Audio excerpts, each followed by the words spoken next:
V svetu informacij in nenehne stimulacije smo skoraj pozabili na nekaj najbolj preprostega. Na dotik, na bližino, na zaupanje. In kdaj smo nazadnje zares začutili dotik? Brez pričakovanj, brez cilja, brez potrebe, da moramo karkoli vrniti. Z menoj je danes Aleksander Lah, raziskovalec življenja, telesa in zavesti, ki se že več kot 30 let posveča raziskovanju tantre, poučevanju umetnosti tantrične masaže in je tudi avtor knjižnega prvenca Tantrična masaža. Skozi dolgoletno prakso je prišel do pomembnega uvida, da človek največji dosežek doseže prav v stanju sproščenosti, zaupanja, topline in tudi užitka.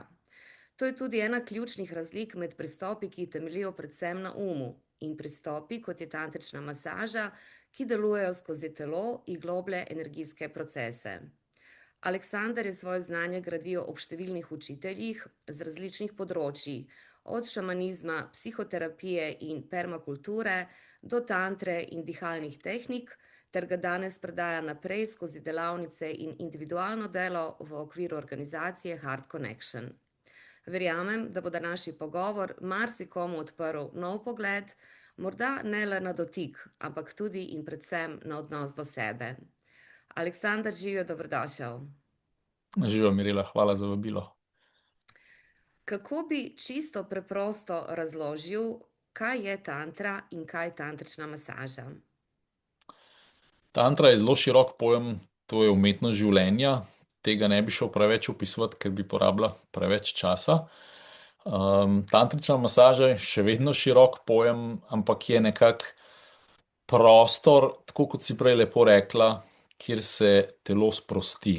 Varen prostor, kjer se telo sprosti in reče: ok, tukaj sem lahko to, kar sem.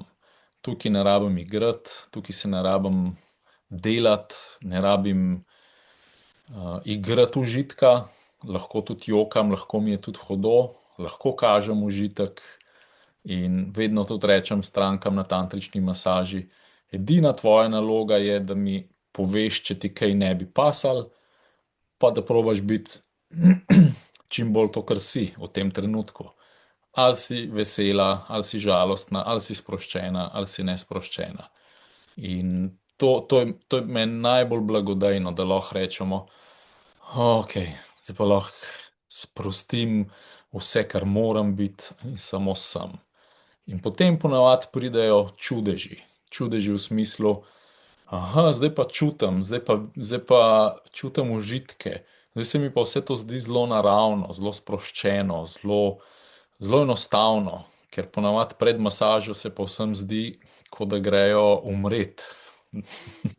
Tak strah se lahko prikrade. Ampak pomembna stvar se mi tudi zdi, da se ne upiramo tem občutkom. Se pravi, ko imam tremo, ko imam napetost, ko imam skrb, da rečem: tudi to je del mene in tudi s tem, tudi to znam transformirati v nekaj koristnega. Ne pa: to ne sme biti v mojem življenju, to moram zdaj odriniti in zdaj moramo biti fajn. Na primer v spolnosti, zdaj moramo uživati, zdaj moramo orgazme doživljati, ne smemo jokati, ne smemo čutiti žalosti, zamer ali pa otopelosti. Tako bi jaz nekako opisal tantrično masažo. Zdaj, velikokrat si omenil sprostitev, ki je direktno povezana z tantrično masažo. Koliko se danes ljudje lahko sploh sprostimo? Mogoče mislimo, da smo sproščeni, pa v resnici sploh nismo in smo že malo pozabili, kako izgleda to naravno stanje. Ja, dostikrat iščemo srečo zunaj, ampak jaz vsak dan, ko delam meditacijo, saj ne, da mi uspe vsak dan, ampak večino, ko se usedem v meditacijo, začutim: kako je luštno samo biti v sebi, kako je luštno samo čutiti sebe. In se kar začnejo prebujati mehurčki ugodja, tako malo zabrbota. Tako da prepogosto mislimo, da je vir užitka nekdo zunanji. Ali to človek, ali dogodki, ali šoping, ali čokolada. Ja, saj nam to sproža užitke, ampak najboljši je pa tisto, ko se res uspeš sprostiti in začutiti. Je pa res, da tudi meni gre na živce, zadnjič, ko sem bil na enem plesu, pa sem soplesalki zaupal, veš, sem še mal napet, pa mal se še lesenega počutim. Pa ona prav, ti se sam sprost. Pa sem si mislil, sprostiti se ni tako lahko in sem ji kar rekel, svaka ti čas, da se ti lahko sprostiš na ukaz. Zaradi tega, ker po moji praksi, pa po mojih izkušnjah je najboljš se ne probati sprostiti, ampak reči, dovolim si biti napet in to najhitrejš privede do sprostitve. Tudi stranke na tantrični masaži so vedno presenečene v smislu, a ja, nisem mi treba sprostiti, aha, lahko sem napeta in pol čez 10 minut, zdaj sem pa že sproščena. Zanimiv pristop, a ne? Ko ni prisile, se telo lahko sprosti, a ne? Na ukaz ne gre, ali pa zelo težko. Ne V, gre. v knjigi omenjaš, da tantrična masaža nima cilja. Kaj to v praksi pomeni? Ja, to se zelo navezuje na to, kar smo se zdaj pogovarjali, ker čim je cilj, je ena prisila. Mhm, In ene določene površinske užitke se mogoče da prisiliti ali pa na silo priklicati, ampak tisti globi pa vedno pridejo iz globlje sproščenosti. Zato pravim, da nima cilja, ker če si postavim cilj, pa rečem, aha, zdaj bova tako naredila, da boš prišla do orgazma, ali pa bova tako naredila, da boš imela ženski izliv, ali pa bova tako naredila, da se boš sprostila, avtomatsko bi se v meni vklopila napetost, joj, kaj pa če mi ne uspe, ali pa kdaj pa bo, in verjetno tudi v stranki, joj, kaj pa če ne bo. mm, Tako da ta cilj. To je v poslu, a ne, imaš projektno usmerjenost, tam to deluje, ta jasna struktura, usmerjenost in če ne gre mal porinaš, pa še tudi v poslu sem jaz mnenja, da mora biti prava mešanca tega, ene usmerjenosti pa enega prepuščanja toku. V tantrični masaži pa usmerjenost je to, ko imam jaz eno strukturo, kako vodim tantrično masažo, ampak ta struktura je samo posoda, samo kot kontejner. Vse ostalo je neprisiljeno in če pride, pride, če ne pride, ne pride. mm. Kaj pomeni pravzaprav biti resnično prisoten ob drugi osebi in zakaj je danes to tako velik izziv? Resnično prisoten pomeni, da sem tukaj z mojim celim bitjem. Če imam samo telo, tukaj zdaj, to še ne pomeni, da sem jaz cel tukaj z mojimi mislimi, z mojimi občutki. Najbolj pogosto nam misli uidejo nekam drugam. In velika umetnost je, da se tega že zavem. Zato spet delam reklamo tudi za meditacijo, ki je lahko v več oblikah. Lahko je meditacija v plesu, v hoji, v ljubljenju ali pa v buda sedenju. Vse s tem namenom, da se zavedam misli in da čutim telo. S tem pride prisotnost. Meni, na primer, zelo veliko pomaga, da čutim telo in da čutim tudi tla pod mano. Jaz čim rečem, aha, zavedam se tal pod mano, čutim, kot da malo steče čez mene iz neba v zemljo in da sem bolj prisoten in prizemljen. Je pa tudi fajn, da nisem preveč strog do sebe, zaradi tega, ker opazim včasih med tantrično masažo, aha, zdaj sem pa jaz v mislih šel drugam, pa mi ne pomagali, da bi rekel, joj, kaj narobe z mano, pa se ne vem, koliko bil strog do sebe, ampak rečem, aha, ok, misli odtavale ste, pridite nazaj. Pa se vprašam, kako čutim stranko, kako čutim dlani, kako čutim spet prostor in tla. In to meni naredi prisotnost in meni doskrat rečejo, joj, pri tebi je tako varno, ena taka prisotnost se čuti in si jaz rečem, ok, hvala, to mi ful veliko pomeni, ker je to osnoven namen in potem vsi hrepenimo, da imaš res občutek, da je nekdo s tabo, ne da te nekdo boža, pa mogoče na mobitel zraven gleda. Ja, ja. To vsi čutimo, a je nekdo prisoten ali ni. Tudi jaz, če sem kdaj na masaži, pri kakšni maserki, jaz si kar povem, ni mi v redu, hočem, da si z mano prisotna. Se je tudi že zgodilo, da sem rekel, prost, mojemu telesu ni všeč, da je ustaviti. In to se mi zdi dobro, da spoštujemo svoje telo in da postavimo meje.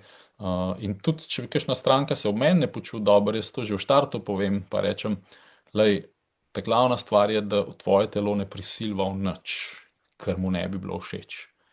Treba ga je spoštovati in to je edina pot, da se potem moje telo odpira, ker dostikrat ženske mislijo, da imajo zablokirano telo, da je nekaj narobe z njimi, da ne čutijo užitkov in orgazmov. Pa v resnici se telo zapira, zato ker lastnik telesa ne skrbi dobro za telo, ker ne postavlja meje, ker ne pove jasno, to si želim, tega si ne želim, in potem telo reče, ni varno, se bom zaprlo. Čim pa telo opas, aha, ok, poskrbljeno je za mene, varno je, ni cilja, ni pričakovanj, potem se pa telo samo začne odpirati in so tukaj ženske presenečene, da v resnici ni nič narobe z njimi in da ni treba zdaj ene blokade odstranjevati, ampak je treba samo lepo delati s telesom. Razmišljam, ko se pogovarjava zdaj o prisotnosti, da je to lahko dejansko tudi, ko držiš prostor za nekoga, da se lahko sprosti, a ne? To je v bistvu ta prisotnost. To je ista stvar, ja. Ja. S tem, ko si prisoten, ne rabiš se osredotočati, da držiš prostor, ampak s tem že moja prisotnost, moje bitje, moje energetsko polje že drži prostor. Podpira to, ja. V knjigi omenjaš tudi dih, zvok, in gibanje kot pomemben del same izkušnje. Zakaj so ti elementi tako pomembni? Povezuje se tudi s prisotnostjo, ker če hočem biti prisoten, moram biti nekako v tem flowu življenja. Moram nekako izražati flow življenja oziroma dovolj, da življenje teče skozi mene. Da pa življenje teče skozi mene, je pa dostikrat se treba premakniti in začutiti, kaj mi paše, kjer gib mi zdaj paše, kakšen izdih dati, pa s tem reči, takole se zdajle počutim, in je lahko to izdih ugodja ali pa izdih bolečine. In spet, oboje je zelo zdravilno in spet ni v redu, da smo preveč osredotočeni, moram izražati samo užitke. Izražam sebe. Če čutim zdajle bolečino, bom z tem izdihom izrazil bolečino. Dih je pa še posebej pomemben tukaj zaradi tega, ker na primer v tantri pravijo, da je dih most med zavestjo in telesom. Med šiva zavest, šakti telo oziroma ne samo telo, ampak vse, kar obstaja. Ker v tantra razlaga, da obstajata dve stvari. Eno je zavest, eno je pa manifestacija zavesti, oprijemljiv svet. In da je to živo, morajo stvari imeti duha, morajo imeti zavest. Se pravi, moje telo, čim zavest gre, je samo še truplo. Če pa moje telo ima zavest, ki je prisotna, sem pa živ.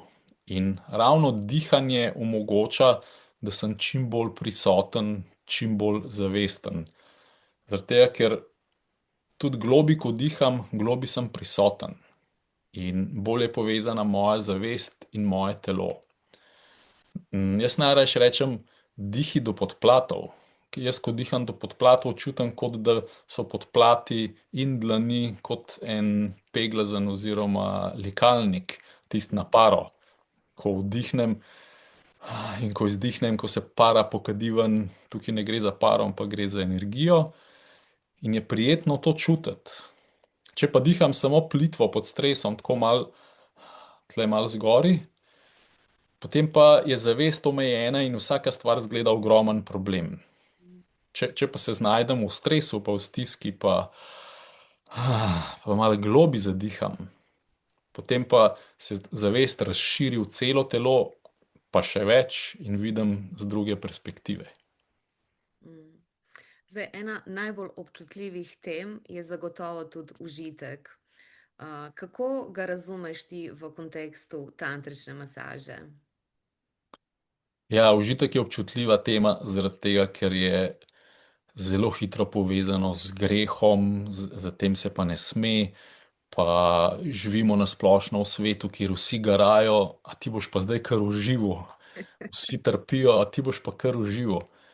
Ampak, če malo pogledamo bitja, ki pa nimajo uma in opranih možganov, ali pa ki nimajo privzgojenih vzorcev, naprimer mačka ali pa psa. Ko pogledaš mačka, kako se zlekne, kako se pretegne z užitkom, pol vidiš, da užitek je del nas in da užitek je zelo pomembna stvar, in brez užitka ne preživimo. Tisti, ki si preveč želijo prikrajšati užitek, potem začne ta potreba po užitku špricati iz njih na nezdrave načine. Naprimer, ekstremno nezdravi načini so otroška pornografija, pedofilija, droge. To so že ekstremni načini, ko se že toliko prikrajšaš teh osnovnih užitkov, ampak še vedno pa hrepeniš nekako po njih in jih probaš dobiti, zato da preživiš, da čutiš, da imaš en smisel. Zato jaz pravim, neguj vsakodnevno enostavne užitke. Naprimer, ko se prebudiš, začuti telo, začuti posteljo, začuti kožo, začuti rjuhe in začuti užitek iz tega. Ali pa potem, ko greš na WC, vzemi si čas, z užitkom se poluli, z užitkom se pokaki. Vse to so orgazmični občutki, če si vzameš čas. Pa potem, ko ješ, ko piješ, vse to so vsakodnevni treningi imeti užitek. Ampak, nažalost se pa dostikrat dogaja, mudi se mi, zbudim se, budilka, stres, kje imam jaz zdaj čas čutiti rjuhe, kje imam čas v miru se polulati, lulam pa že gledam message na telefonu in že se mi mudi, kava že vre. Kava zaradi tega, ker butne nad ledvične žleze, zato da se adrenalin sproži, da te zbudi. In je to pol en začaran krog stresa in vedno manj čutenja in vedno manj užitkov. Tako kot sva pa prej rekla, užitke pa vsi potrebujemo in potem pač nekje najdeš užitke. Čokolada, šoping in nič ni narobe s čokolado pa šopingom, ampak če so pa to edini viri užitkov, si pa preveč odvisen pol od zunanjosti in je nestabilno in hitro pol prinese do nihanja razpoloženja. Vzameš čokolado, si najprej 5 minut gor, pa mogoče kakor ena postčokoladna depresija ali pa praznina. Pa isto pri spolnosti. Če prisilaš orgazem na ščegetavčku ali pa orgazem ob izlivu pri moškem, mogoče je malo užitka ali pa samo sproščenost, ampak pa spet praznina. Mi pa v bistvu želimo biti polni enih nedolžnih, preprostih užitkov. In tudi mačka ali pa psa, ko ga pobožaš, začutiš, to bitje je polno, polno bivanja, prisotnosti. In se radi priklopimo na to, oni so pa tudi radi božani. Pa tudi ljudje smo taki. Radi dajemo in sprejemamo užitek. Radi se božamo, radi se crkljamo, radi se ljubimo. Problem postane, ko se vpletejo ideje, kakšen mora seks biti. In pol je pa že en pritisk. Aha, midva morava zdaj tako, malo se crkljava, malo predigre, pol enkrat ti ga jaz noter dal, pa moraš imeti pa ti orgazem, pa hopefully imava istočasno orgazem. In je ful naporno in ful zakomplicirano. Zato jaz in v knjigi, tej knjigi, razlagam, kako se lotiti teh stvari, naprimer, tako da si dva rečeta, dajva se pa danes sam brezciljno crkljati, pa tudi, če se dvigne ful močna spolna energija, ne pejva do konca. Dajva opazovati, kaj se zgodi, če se imava sam rada, če sva sam prisotna en ob drugem. Pa potem mogoče danes ne, ampak kakšen drug dan pa greva en korak naprej, pa greva v počasno spajanje, počasno penetracijo, pa res čutiti, pa res iti z užitkom. In tudi, ko pride vmes trenutek praznine, ne bova zdaj pospešila pa začela drgati samo zato, da ni prazno, pa samo zato, da je tako kot v filmih, ampak dajva malo biti tudi s to praznino. Ker po mojih izkušnjah je to zelo ciklično. Ko pride malo te praznine, če jo sprejmeš, pa rečeš, ok, zdaj je malo bolj prazno, lahko tudi rečeš malo bolj brez veze, ampak ne rabimo ne vem koliko ukrepati, ampak se počasi prelije v spet nekaj lepega, če dovoliš ta flow. Mm. To pretakanje energije, ne? Ja, ker vse niha, a ne moramo imeti skozi samo dan, pa zvečer prisiliti sonce, da gor ostane. Mm. Vse niha in pojmo s tem nihanjem. Mm. No, ta tematika se mi zdi res izjemno zanimiva, ker tako kot si uvodoma povedal, enostavno ta svet, v katerem živimo, ne podpira, ne ceni užitka, a ne, ker pač ni časa za to, a ne, tukaj moramo biti produktivni, a ne, in storilni, kdo bo zdaj užival, ampak se mi zdi res ključna tematika z vidika tudi tega, kako potem vse drugo počnemo, a ne, če smo v stanju užitka, verjetno imamo eno tako kemijo v telesu, ki nas veliko bolj podpira pri bolj pametnih izbirah ali pa odločitvah, a ne, življenjskih, in nasplošno v bistvu, kako delujemo v vsakodnevnem življenju, a ne. Ja, to, ko praviš, živimo v takem svetu, pomembno se mi zdi, da se zavedamo, kdo pa ustvarja tak svet. Mm, Mi. In mogoče se komu zdi, kot prvo rabiš veliko jajc, da stopiš ven iz te podganje dirke, pa da rečeš, jaz imam danes 1000 stvari za narediti, ampak vseeno si bom vzel pol ure za ali dihanje, ali samo nego, ali čutenje, ali sprehod, pač zase. Zaradi tega, ker vlagamo vse možne delnice, ampak v najbolj pomembno delnico, to sem jaz, pa pozabimo vlagati. mm, Tako da tukaj je treba imeti jajca, pa si upati to narediti, pa potem imeti tudi prepričanje, sej toliko milijard ljudi, kaj pa če jaz nekaj naredim, a se bo kaj spremenilo v družbi. Mogoče se ne bo toliko veliko spremenilo, ampak se pa bo za tebe, kar je mm, pomembno. Mogoče se ne bo cel svet spremenil, se bo pa cel tvoj svet spremenil. absolutno. Torej, za užitek rabimo imeti jajca danes.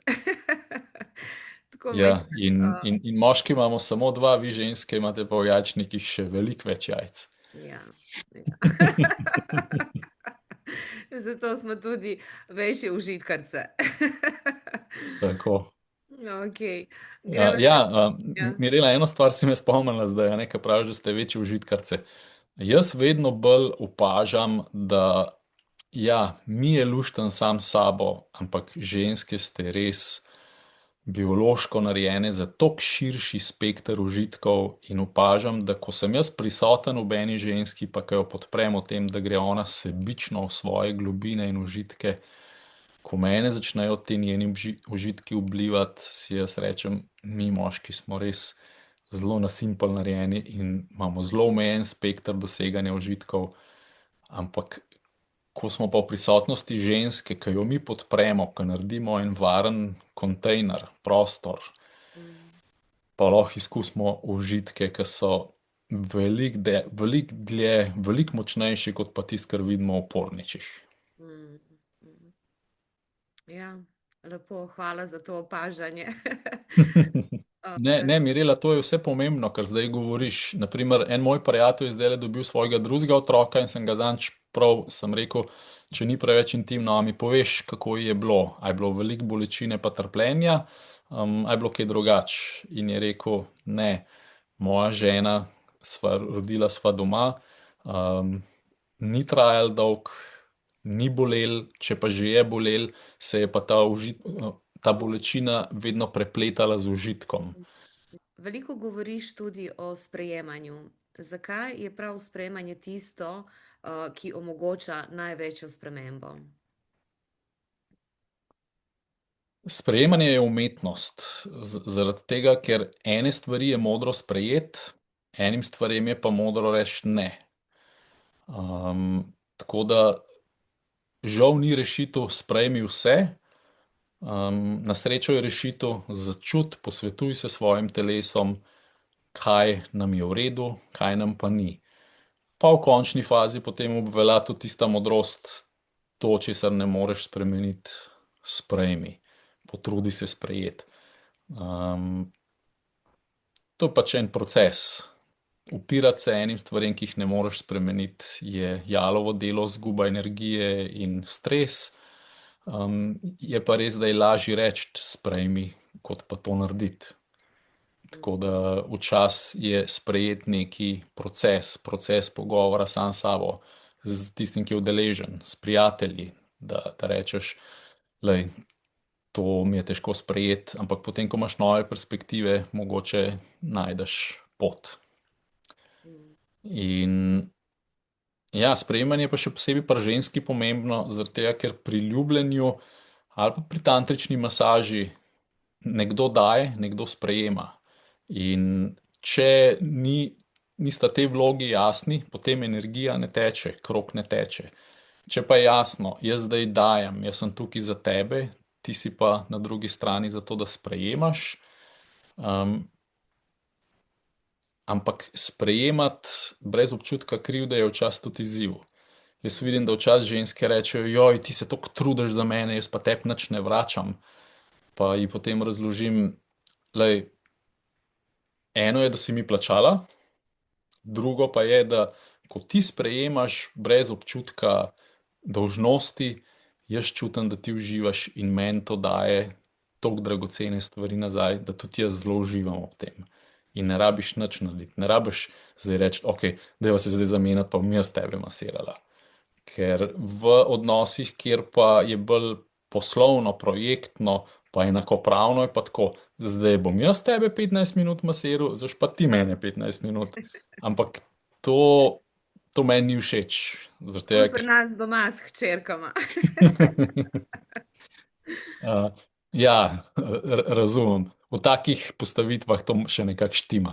Ampak, naprimer, ženska, ki se pa sprosti globoko orgazmičnost, pa da bi mogla biti prisiljena zdaj iti ven v navaden svet, pa vračati to, pa vklopiti spet razmišljanje, nekako to ne gre. Ni všeč ženski, pa tudi moški ne bo dobil tega, kar si želi, ker bo ona čutila eno nasilje sama nad sabo.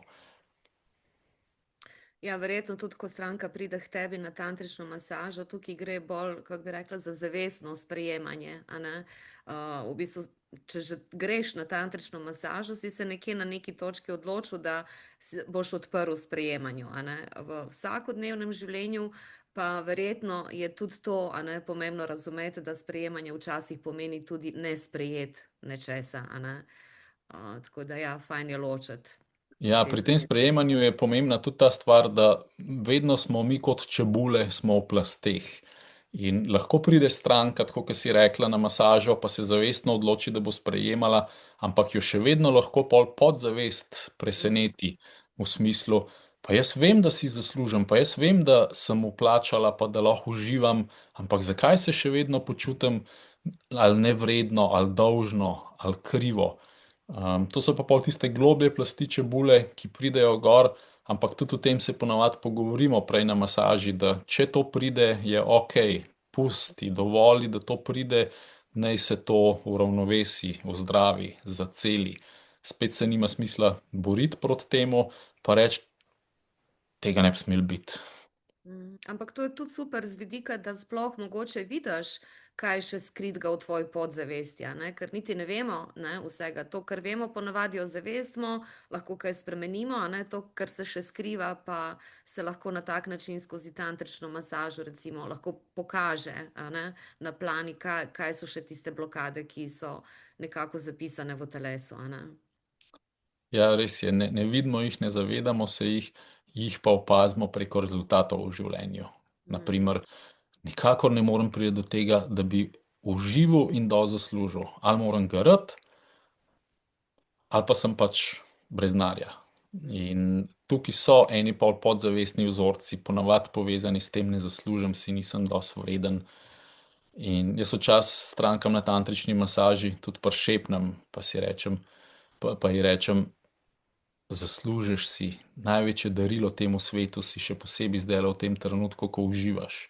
Zaradi tega, ker ko uživamo, mi puhtimo ven, iz nas žari ta užitek. In jaz se včasih hecam pa rečem, to je zdaj zate in zame, pa še za celo ulico, ker cela ulica ima.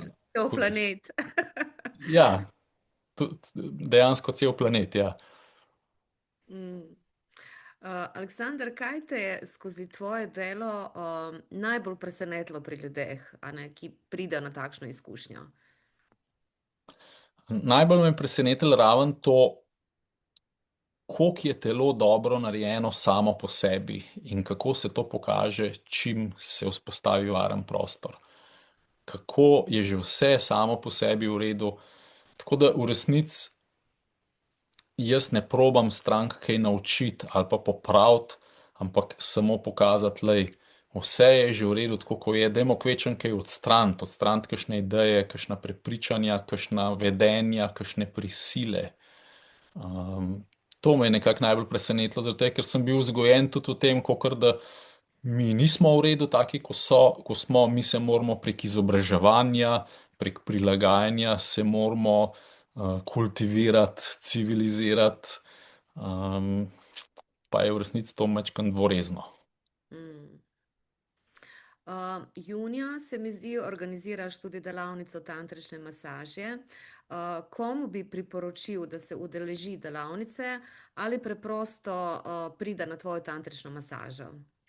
Za koga je to? Ja, res je. Začetek junija, 5. do 7. junij, imamo v Ljubljani delavnico tantrične masaže. Priporočam širokemu spektru ljudi, od teh, ki imajo znanstveni pristop, da malo raziskujejo spolno energijo, do teh, ki želijo v svoje življenje prinesti spet več užitka. Rečem spet, ker več ali manj vsi smo že bili v stiku s tem, pa smo nekako malo izgubili to na poti. Potem priporočam posameznikom in parom. Zato, ker včasih pridejo v paru skupaj, ker želijo nekaj narediti za njun odnos, za njuno ljubezensko življenje. Včasih pa eni pridejo, ker želijo te stvari izkusiti, pa nimajo partnerja ali pa partnerke, pa se tam srečajo z nekom in raziskujejo te stvari. Hvala lepa, Aleksandar. In za zaključek, torej telo ne potrebuje popravkov, ampak predvsem prostor, kjer se lahko sprosti, odpre in si dovoli čutiti. In prav to je bistvo vsega, o čemer sva danes govorila. Če čutite, da vas je tema nagovorila, potem je morda naslednji korak nakup knjige Tantrična masaža, priročnik za moške in ženske. Lahko se pa udeležite tudi delavnice tantrične masaže, kjer lahko to izkusite v varnem in vodenem prostoru. Več informacij o knjigi in delavnici na spletni strani Aleksandar Lah oziroma Heart Connection. Hvala, ker ste bili danes z nami in hvala, ker čutite.